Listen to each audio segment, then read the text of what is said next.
Alright, logic fans, welcome to our third video on section 3.5. This is video 3.5c, and I made a horrible mistake on the previous two videos, 3.5a and 3.5b, of having 3.5 axioms and central semantic concepts written here. Of course, this is syntax. We're doing syntactic concepts, so I've got it right now.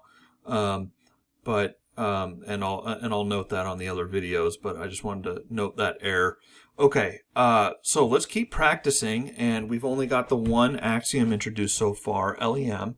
So in this particular case, you're supposed to prove it's a theorem of logic that this string, it's not the case that both be and not be, okay? And notice that is a tautology, so this is going to be provable, in fact. But the big question is how are you going to prove it, right? You're going to have a syntactic proof, so you're not going to have any premises. And, you know, the last line of the proof is going to be the desired theorem here.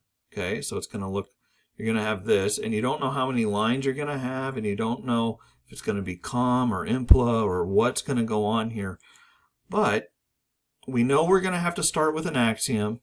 In this case, it's going to be LEM, okay? But we also know that in addition to starting with an axiom, we can reverse engineer this. So let me get you started over here with the reverse engineering technique. And the idea is suppose you had this, right? Who knows how you got it? Who knows where it came from? All right? But you're going to start manipulating this guy in different ways, all right? And what you want to do is you want to start manipulating it any way you can until something of the form P or not P, until an instance of LEM or axiom emerges. So go ahead and just play with your rules of replacement for this sentence, for this string of symbols, and see if you can't find an instance of LEM, and then we'll come back and do it together. Pause now.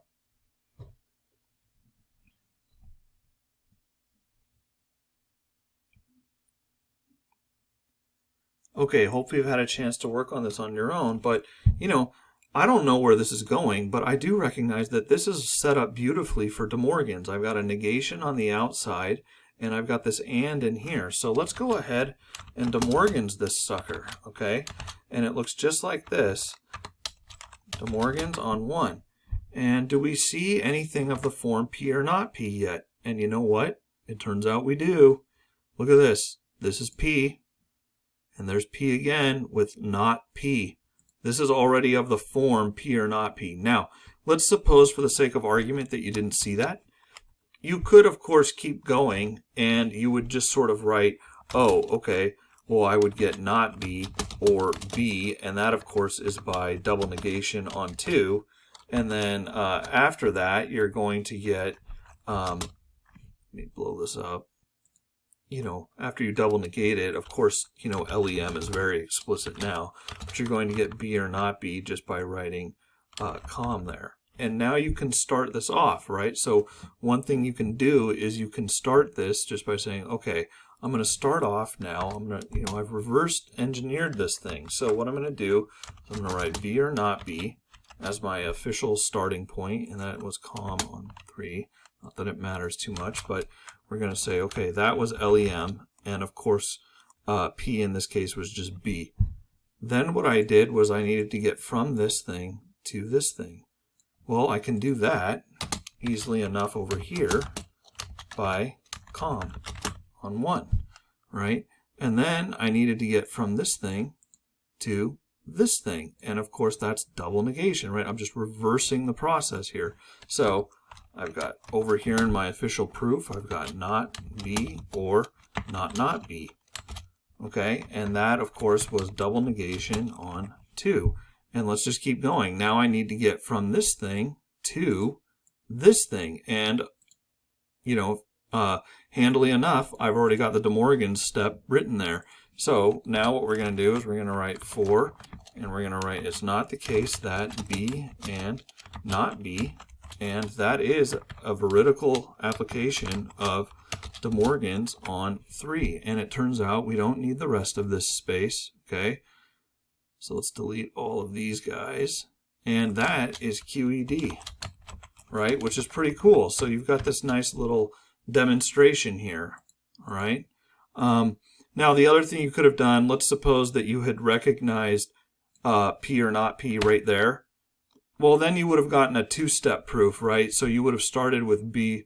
You would have started with, let me take this all the way back to beginning, okay? If you recognize that this is of the form P or not P, that you can use your axiom right there, then all you would do is you would write not B or not B, and that's LEM.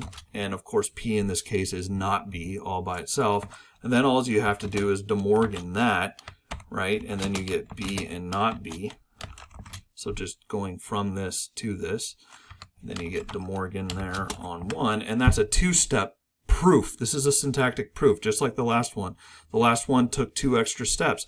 Do we care how many steps you take? No, both of them are proofs that this string of symbols is in fact a theorem of logic, and they are proofs because they are syntactic deductions without premises. So we had to start with an axiom. So I hope you find the reverse engineering process helpful for revealing how you can kind of get started on how to demonstrate or prove theorems of logic. It's a really key thing. And as you see more and more examples, you'll hone your instincts on how to do it as well.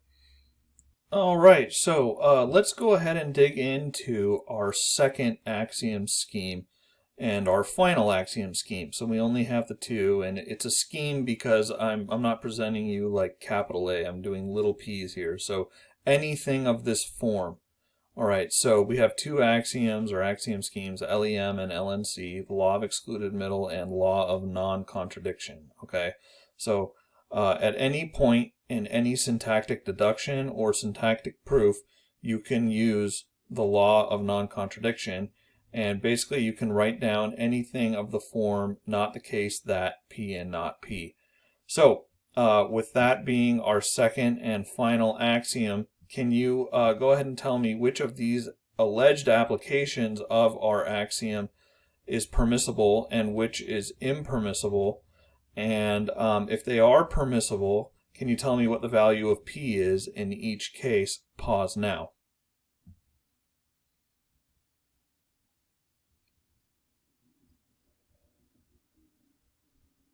All right, hopefully you've had a chance to think on this. Now, the question before us is whether or not this invocation of the law of non-contradiction, our axiom, is permissible or impermissible, and this is permissible. This is okay. Go ahead and do it, right? It's a perfect application, and of course P is just A, okay? No problem whatsoever. One and done. All right, what about this? Is this a legitimate application of LNC, our second axiom? And the answer is no, it is not. Where did this extra guy come from? Okay, you're allowed to write down anything of this form, not making any changes to it, is the idea. So this is not okay, forbidden, impermissible, criminal, don't do it. All right, now, what about this case? Is this a legitimate application of LNC? And the answer to that question is yes. All right, in this case, the value of P is not A, and hopefully you can see that, right? If I substitute not A in right here, right? Whoops. If I substitute not A in for P, look what I get out of this thing. Again, if I substitute it in for P, if P is not A, then I get that, which is this thing here. So this is a legitimate application of the law of the excluded middle, okay? Excuse me, the law of non-contradiction. So this is absolutely permissible and P is not A. All right, final case. What about this case? Is that a legitimate or an illegitimate application of law of non-contradiction, our second axiom? That is permissible. This is okay. You can go ahead and do it. And P in this case is, of course, this whole thing right here, okay? So maybe I'll bring that down so you can see it. All right, so in this last case here, this is legitimate. You can do it, and P is just this whole thing, okay? So let's keep looking at some more examples, and many of you have probably noticed that, hey, wasn't that previous example where it was just not the case that B and not B an instance of LNC? And yes, it was. Let's pull that up. So a moment ago, we were looking at this as a theorem of logic, and in order to do it, we were sort of trying to figure out, gosh, how do I get from no premises whatsoever to this thing? And we reverse engineered it and found a way to do it. and we reverse engineered it and found a way to do it using LEM. But one thing you might do is you might just look at this and say, oh, I don't need to do much reverse engineering here. I can see immediately that this is an application of the law of non-contradiction. So I'm simply going to write that down. I'm going to help myself to my freestanding axiom, which I can invoke anywhere, anytime. And I'm going to do this, right? And I'm just going to say LNC. And that is done. All right, that is completely finished, and that counts as a syntactic proof. It satisfies our definition of a syntactic proof that we went over, and it was a one-stepper. So notice you could get to this, you can show that this string of symbols is a theorem of logic using either axiom. You can do it for LEM or LNC, and that's going to be true for virtually all of them. In fact, we only need one of them. We only need LEM or LNC, but I give you both. It gives you a little more flexibility, and it also, is nice for the beginning student to sort of see, okay, I can use LEM, right, or LNC, and it kind of codifies bivalent logic in a nice way. You've got the law of the excluded middle, and you've got the law of non-contradiction, and so you're interacting with the big historical ideas in that way. So we've got our two axioms. You can use either one or both of them to prove theorems, and let's go ahead and get some practice in on that front. Okay, so here's a theorem that I want you to prove. Okay, it's this string right here, A implies that B implies A. It's a famous string, and so it's important that you be able to prove it. In order to figure out how to prove it, you don't have any premises, so you're going to have to start with one of our two axioms, either LEM or LNC, whichever one you use, or even both of them, that's fine. But I've got you started here with reverse engineering it. So start with this and see if you can manipulate it into a form of either LEM or LNC. All right, pause now and try that.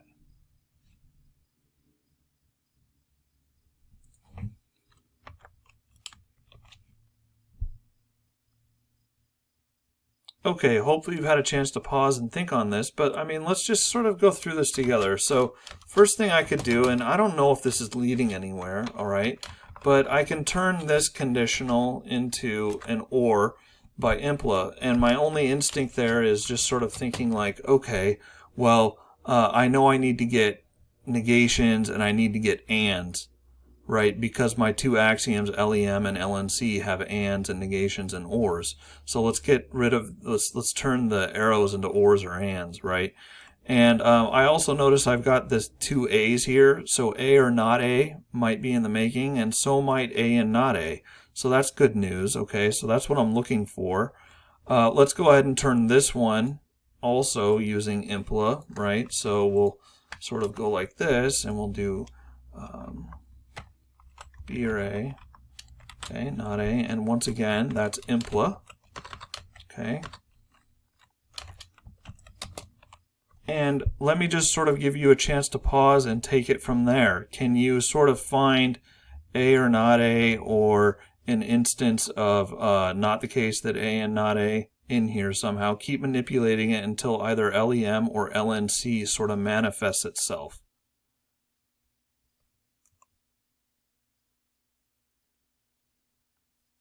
Okay, well, the thing that sticks out to me here is that I've got this A and the not A, and I've got the ors. So what I'm going to do is I'm going to sort of manipulate the A and the not A together so that it looks kind of like LEM. So here's one way to do that. Okay, so here was one way to do it, all right? So you just basically move this A over using com, and then you switch the grouping using assoc, and then you've got A or not A explicit. Okay, and that's really, really helpful. So now you've got this LEM in there. Now this whole sentence is not LEM, but you have an LEM instance in there. And I don't want to rush my explanation of what to do in this situation, so we're going to pop on to the next video, and that should be 3.5D, and we'll pick up the discussion there.